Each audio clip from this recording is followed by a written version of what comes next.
미국 의회가 술렁이고 있습니다. 지금은 체면을 차릴 때가 아니라며 한국의 교육 시스템을 본받아야 한다는 목소리가 터져 나오고 있습니다. 한국식 전략이 전 세계의 기준을 바꿔놓고 있다고 하는데요. 왜 미국이 지금 한국을 주목하는지, 그리고 무엇이 그들을 이토록 긴장하게 만든 건지 지금부터 그 이야기를 시작해 보겠습니다. 안녕하세요. 제 이름은 도미닉 콜린스입니다. 저는 월스트리트 저널에서 20년 동안 일한 탐사보도 기자예요. 제 책상 위에는 전 세계 다양한 나라에서 가져온 작은 기념품들이 놓여 있어요.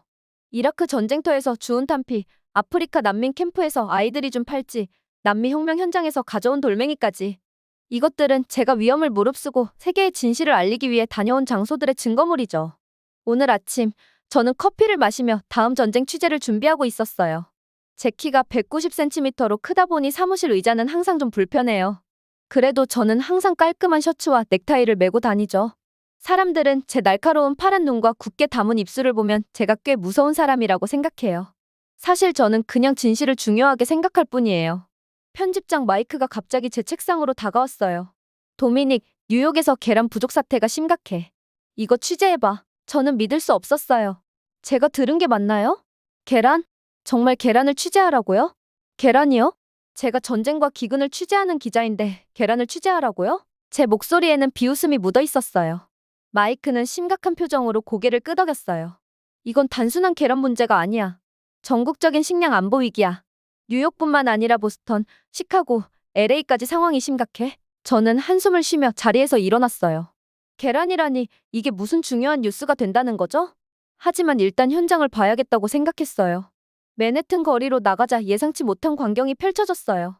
세계에서 가장 부유한 도시 한가운데서 사람들이 계란을 사기 위해 긴 줄을 서 있었어요. 어떤 사람들은 우리에게 계란을 달라는 피켓까지 들고 시위를 하고 있었죠. 이건 마치 전쟁 중인 나라의 식량 배급 장면 같았어요. 제가 찾아간 슈퍼마켓은 텅 비어 있었어요. 계란 코너에는 1인당 한 판 제한이라는 안내문만 덩그러니 있었죠. 35년 동안 운영해온 베이커리가 문을 닫았다는 소식도 들렸어요. 계란 없이는 빵과 케이크를 만들 수 없다는 게 이유였죠. 브루클린의 한 식당 주인 프레드릭은 35년 영업하면서 처음으로 손님에게 계란 후라이를 만들어줄 수 없다며 슬픈 표정을 지었어요. 35년이라면서 처음 겪는 일이에요. 프레드릭이 말했어요. 손님들에게 계란 요리를 못 드려서 정말 미안해요. 저녁에 사무실로 돌아와 보고서를 쓰고 있을 때 마이크에게서 전화가 왔어요. 내일 아침 워싱턴으로 가. 백악관에서 농무부 발표가 있을 거야. 중요한 내용이 있대. 저는 고개를 끄덕였어요. 미국 정부가 이 위기를 어떻게 해결할지 궁금했어요. 분명 대단한 계획이 있을 거라고 생각했죠. 미국은 언제나 모든 문제를 해결하니까요. 다음 날 아침 기차를 타고 워싱턴 DC로 향했어요. 창밖으로 지나가는 풍경을 보며 생각했어요. 세계 최강국 미국이 계란 부족으로 이렇게 혼란스러워한다니 믿기지 않는군. 백악관에 도착했을 때는 이미 많은 기자들이 모여 있었어요. 브리핑룸은 긴장감으로 가득 찼어요. 모두가 정부의 대책을 기다리고 있었죠. 농무부 차관이 단상에 올라 현재 상황을 설명했어요. 조류 독감으로 인한 닭 폐사, 공급망 붕괴, 수입 경로 차단까지. 그런데 그의 다음 말에 저는 귀를 의심했어요. 한국 정부와 계란 수입 협상 중입니다. 순간 브리핑룸이 조용해졌어요. 한국에서 계란을 수입한다고요? 세계 최강국 미국이 한국에 계란을 부탁한다니, 게다가 협상까지 하면서요? 저는 속으로 비웃음이 나왔어요. 이건 기사화하기 딱 좋은 건수였어요. 최근 미국이 다른 나라들에게 높은 관세를 부과하며 으스대던 모습과 이제는 한국의 계란을 구걸하는 현실이 너무 아이러니했어요. 그런데 차관의 다음 말이 저를 더 놀라게 했어요. 한국은 최근 AI 기반 데이터 시스템으로 식량 공급망을 효율적으로 관리하고 있어 조류 독감 대응에 성공했습니다. 미국은 이번 협상에서 단순히 계란만 수입하는 것이 아니라 한국의 시스템도 함께 살펴볼 예정입니다. 한국의 시스템? 그게 뭐가 그렇게 대단하다는 거죠? 저는 의심스러웠어요. 미국이 군사력과 우주 기술에 투자하는 동안 저들은 고작 계란 관리 시스템을 만들었다는 건가요? 브리핑이 끝나고 다른 기자들과 눈이 마주쳤어요. 다들 저와 비슷한 생각을 하고 있는 게 분명했어요. 세계 질서가 뒤바뀐 듯한 느낌이었죠. 저는 그 자리에서 결심했어요. 이 이상한 상황을 직접 확인해 봐야겠다고요. 만약 한국의 시스템이 정말 대단하다면 그건 정말 큰 뉴스가 될 거예요. 하지만 제 예상대로 별것 아니라면 그것도 좋은 기사가 되겠죠. 한국에 직접 가서 취재해보는 게 어떻겠습니까? 저는 편집장에게 제안했어요. 그렇게 저희 예상치 못한 모험이 시작되었습니다. 편집장이 제 제안을 받아들이자 저는 곧바로 한국행 비행기표를 예약했어요.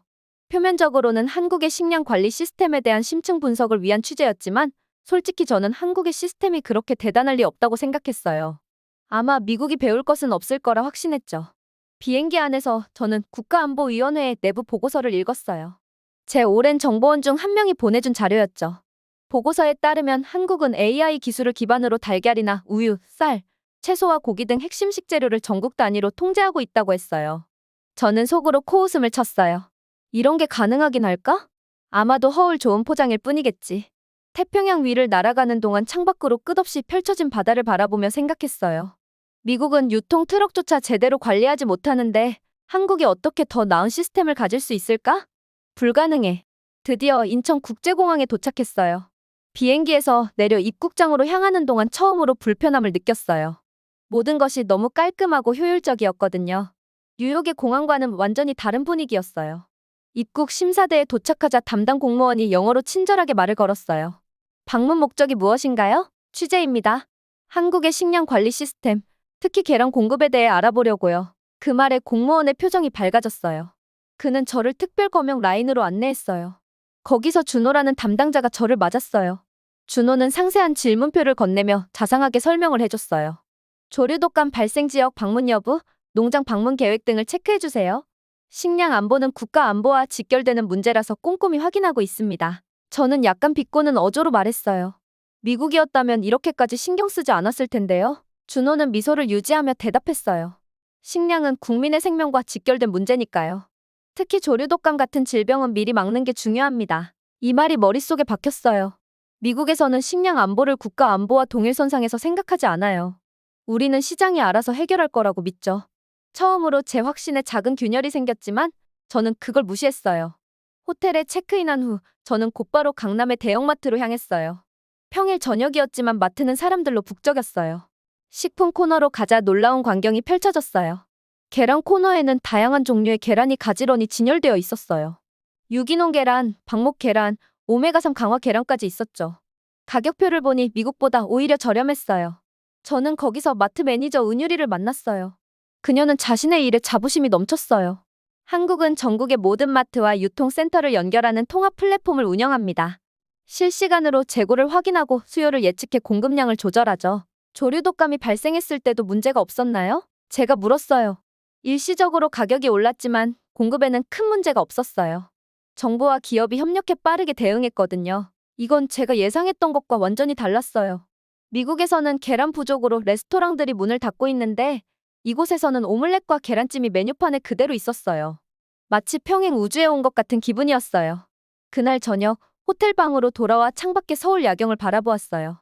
반짝이는 불빛들 아래서 이 도시는 여전히 활기차게 움직이고 있었어요.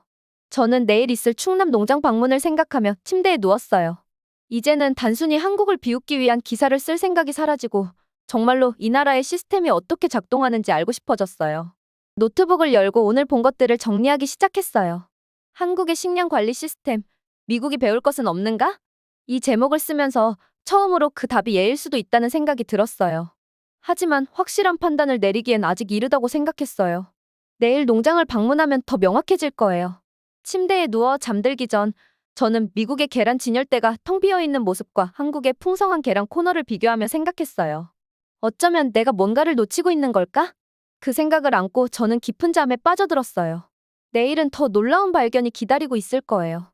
이른 아침, 저는 충남 천안의 대형 양계장 새롬 스마트팜으로 향했어요.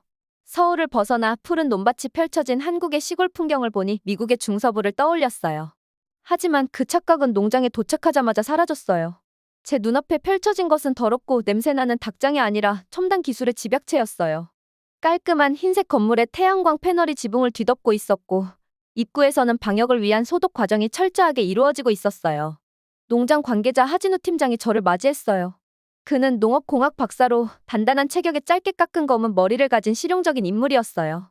그의 손은 오랜 농장 일로 단단해져 있었지만 눈빛은 따뜻했어요.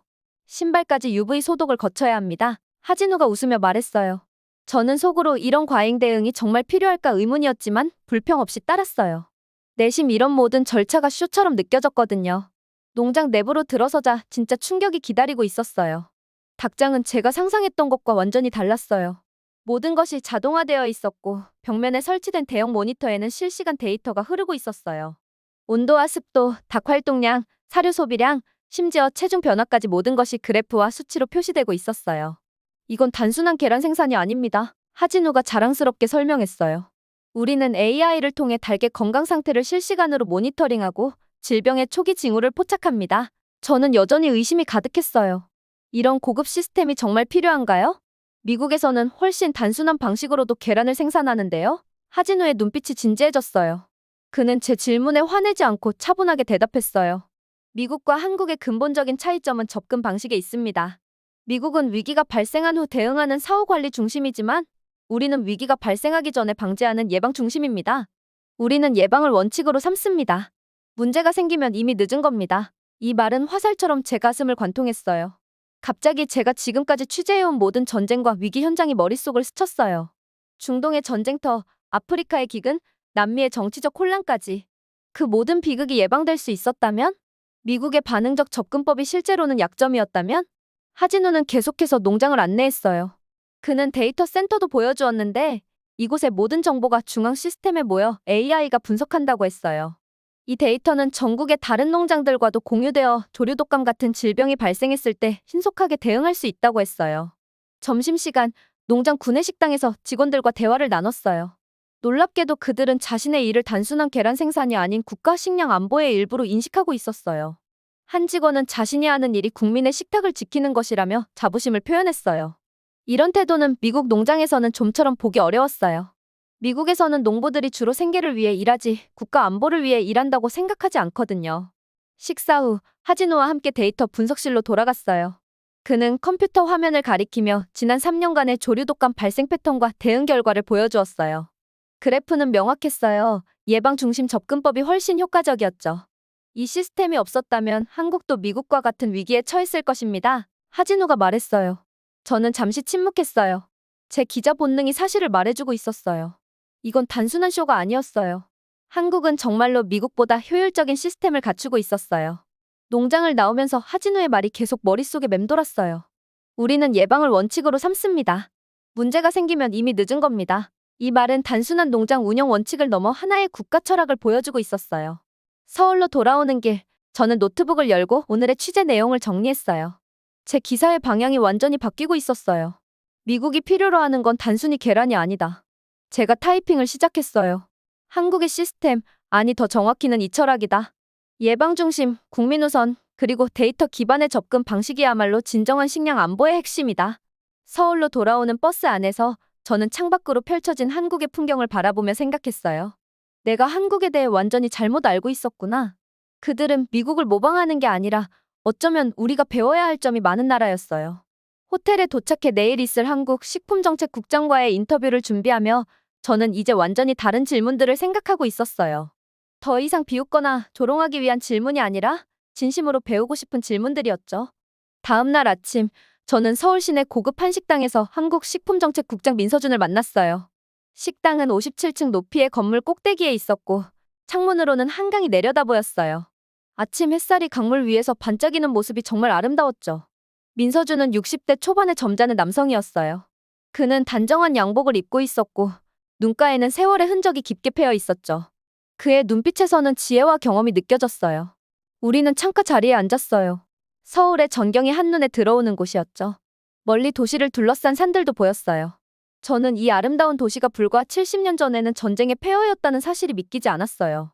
한국의 식량 관리 체계는 단순한 기술적 해결책이 아닙니다. 민서준이 차분하게 말을 시작했어요. 이것은 국가의 생존 전략입니다. 자원이 부족한 나라로서 식량 안보는 국가 안보의 핵심이죠. 저는 고개를 끄덕였어요. 이제는 비꼬는 질문을 할 마음이 들지 않았어요. 진심으로 이해하고 싶었죠. 민서준은 천천히 찻잔을 들어 한 모금 마신 후 계속 말했어요. 한국의 역사적 경험이 현재 시스템을 만드는 데 큰 영향을 미쳤습니다. 식량 부족을 겪었던 과거의 고통이 오늘날의 철저한 대비로 이어졌죠. 전쟁, 식량 위기, 경제 위기를 거치며 한국 사회는 위기 관리의 중요성을 몸으로 배웠습니다. 그의 말을 들으며 제 마음속에서 무언가가 무너지기 시작했어요. 미국인으로서의 자존심, 세계 최강국에 대한 확신, 그리고 미국 시스템의 우월성에 대한 믿음이 조금씩 균열을 일으키고 있었어요. 이것은 제 여정에서 가장 어려운 순간이었어요. 민서준이 설명한 국가급 식량 관리 시스템이라는 개념이 특히 인상적이었어요. 이것은 단순히 정부만의 책임이 아니라 정부와 기업, 농가, 유통업체, 심지어 소비자까지 모두가 연결된 통합 시스템이었어요. 실시간으로 데이터를 공유하고 함께 의사결정을 내리는 구조였죠. 창밖으로 서울의 풍경을 바라보며 저는 이 도시가 이루어낸 변화에 대해 생각했어요.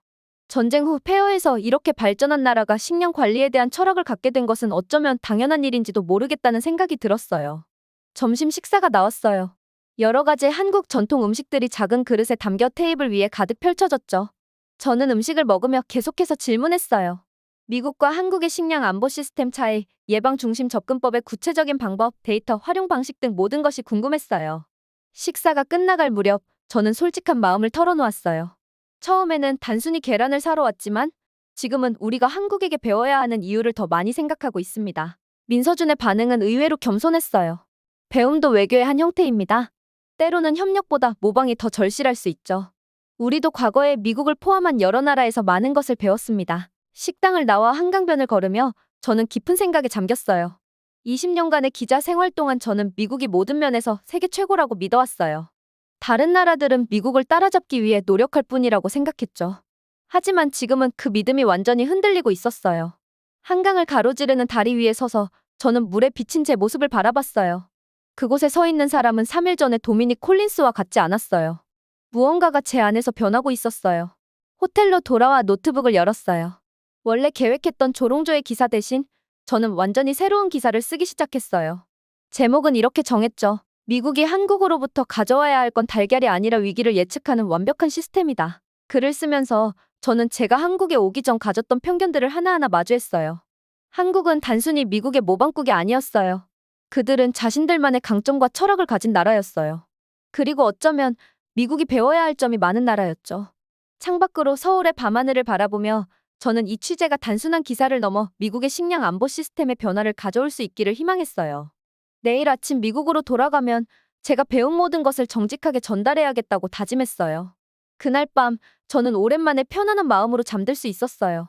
제가 이곳에서 발견한 진실은 처음 예상했던 것과 완전히 달랐지만 그것을 인정하는 것이 진정한 기자의 자세라고 생각했으니까요. 인천공항에서 뉴욕행 비행기를 타기 전 저는 마지막으로 한국 신문을 훑어봤어요.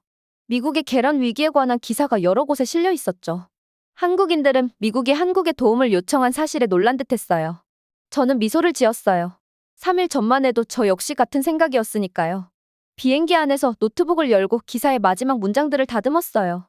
이제 제 기사는 한국을 비웃기 위한 것이 아니라 미국이 한국에서 배워야 할 점들을 진지하게 다루고 있었죠. 제목도 확실했어요. 미국이 한국으로부터 가져와야 할 건 달걀이 아니라 위기를 예측하는 완벽한 시스템이다. 뉴욕에 도착하자마자 놀라운 일이 벌어졌어요. 공항에서부터 기자들이 몰려왔어요. 제가 보낸 기사가 이미 온라인상에서 폭발적인 반응을 일으키고 있었던 거예요. 편집장 마이크는 전화로 기사가 특별판으로 실렸고 수많은 매체에서 인용되고 있다고 알려줬어요. 도미닉, 내 기사가 정말 대단한 반향을 일으키고 있어. 마이크가 말했어요. CNN에서 오늘 저녁 뉴스에 생방송 인터뷰를 요청했어. 짐을 풀 시간도 없이 저는 CNN 스튜디오로 직행했어요. 메이크업실에서 준비하는 동안 모니터에서는 제 기사에 관한 다양한 패널 토론이 진행되고 있었어요. 경제학자, 식품 안보 전문가, 정보 관계자들이 모두 한국의 시스템에 대해 논의하고 있었죠. 특히 눈에 띈 것은 중국 출신 애널리스트 왕 박사와 미국 식량 안보 전문가 브라운 교수 사이의 뜨거운 논쟁이었어요.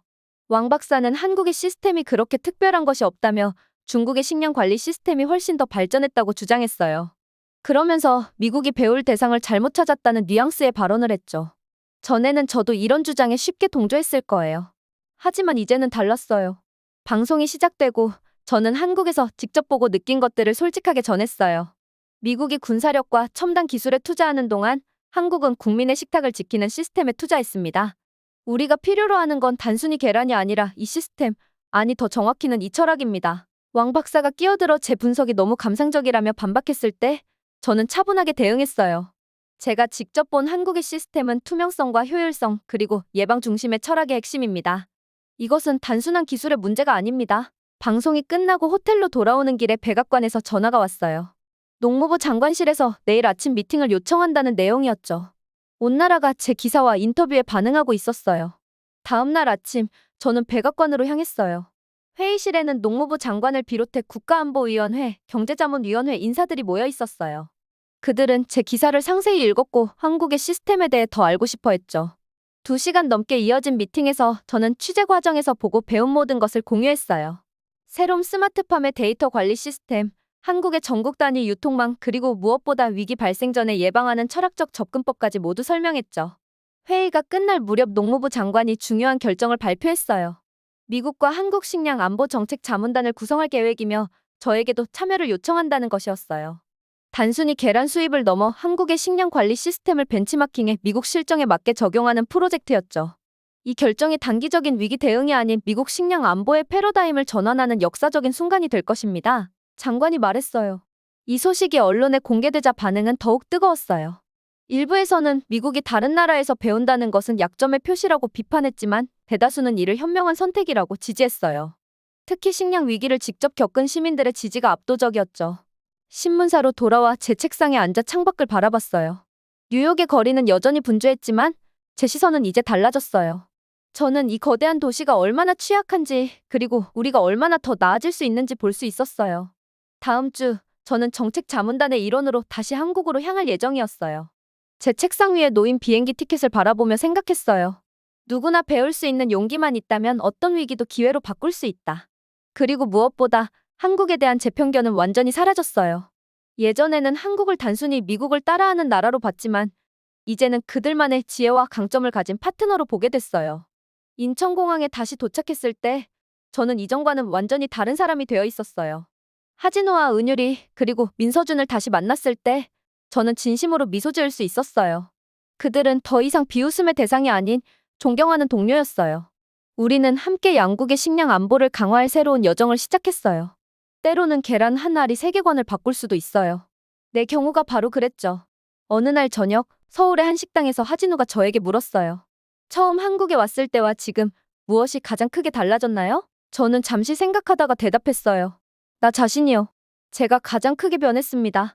그리고 그것이 가장 중요한 변화라고 생각해요. 하진우는 따뜻하게 미소 지었어요. 우리는 더 이상 말이 필요 없었어요. 진정한 여행은 언제나 외부 세계가 아닌 우리 마음속에서 일어나니까요. 오늘의 사연은 여기까지입니다. 사연이 즐거우셨다면 구독과 좋아요, 알림 설정 부탁드려요. 여러분의 버튼 하나로 영상 제작에 큰 힘이 됩니다. 다음에 더 큰 감동적인 사연으로 찾아뵙겠습니다.